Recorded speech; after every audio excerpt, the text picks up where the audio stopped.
¿Cómo están, hermanos? Bienvenidos a cristoluzdivina.com.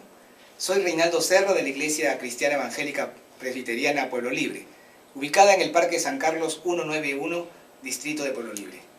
Y quiero compartir con ustedes una breve reflexión, que cuando la escuché hace algunos años ya, recuerdo que generó un fuerte impacto en mi vida.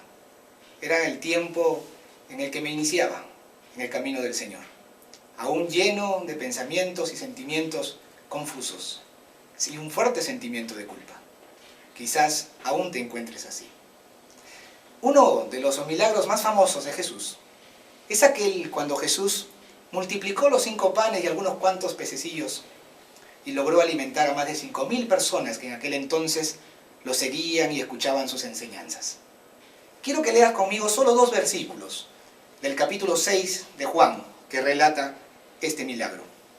Los versos 12 y 13, que dice así: Y cuando fueron saciados, dijo Jesús a sus discípulos: recoged los pedazos que sobraron para que no se pierda nada.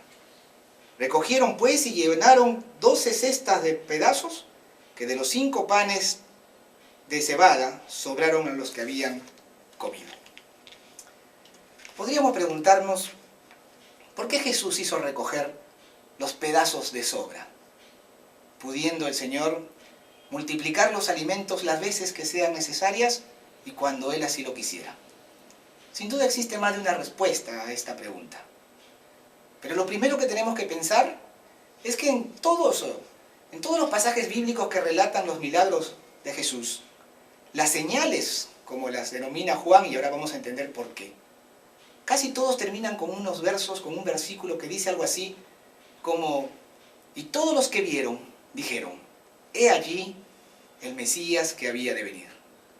Es decir, que Jesús, además de atender una necesidad o una súplica, Jesús cuando hizo milagros, señales como los llama Juan, lo que hacía era revelarse y mostrarse como lo que es, el Hijo de Dios. Pero hay también otras enseñanzas que nos deja este milagro. ¿Por qué no pensar en la austeridad y un claro rechazo que Jesús hace al despilfarro? Porque de estas sobras, de estos pedazos que sobraron, Jesús y sus apóstoles se alimentaron después. Pero aquí va lo que yo quiero compartir con ustedes. Piensen en un momento, hermanos, piensen en un momento en sus sobras, en las sobras de sus vidas. ¿Y cuáles pueden ser nuestras obras? Todo aquello que quisiéramos olvidar.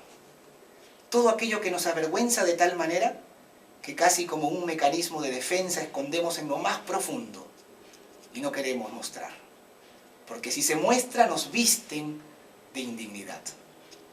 Y fíjense qué importante pueden ser para nosotros y para nuestras vidas cuando iniciamos el camino del Señor, cuando iniciamos nuestro camino de conocer al Señor. Cuán importante pueden ser nuestras obras, porque justamente por estas obras es que podemos experimentar y vivir el dolor del pecado, el dolor y el llanto que causa el pecado. Y ese dolor nos hace dichosos. Recuerden las bienaventuranzas: bienaventurados los que lloran porque ellos serán saciados. Sin duda el Señor no nos hablaba del llanto que puede producir las experiencias o las vicisitudes de la vida. Jesús hablaba del llanto y del sufrimiento y el dolor que causa el pecado. No las consecuencias del pecado, sino el pecado en sí, por lo que significa traicionar a Dios, por lo que significa, como Pedro, negar al Señor, por lo que significa ofender y separarnos de Dios a través del pecado. Y ese dolor, ese sufrimiento que causa la conciencia del pecado, es lo que hace que nuestras rodillas se doblen. Y cuando caemos de rodillas, cuando sentimos el dolor del pecado, entonces es posible, a través de un corazón sincero, nuestro arrepentimiento y nuestra súplica de perdón. En ese momento, cuando le pedimos perdón a Dios, la gloria de Dios se manifiesta. La gracia del Señor es infinitamente más grande que todos tus pecados. Cuando te pongas al frente de Dios, Cuando te pongas al frente de Él de rodillas suplicando su perdón, no escondas tus obras. Sácalas de donde estén. Muéstralas. Confiésalas. Entrégaselas para que Él se lleve el peso de tus obras que quieres esconder. Y entonces el Señor, a través del perdón, manifestará su gloria. Has aprendido el dolor que causa el pecado. Jesús quiere que aprendas a decirle no al pecado. Jesús quiere que aprendas a emprender una nueva vida en donde rechaces el pecado. Él te ha buscado y espera de ti una respuesta de invitación para que entre y reine en tu corazón. Jesús nos dijo: yo soy el camino, la verdad y la vida.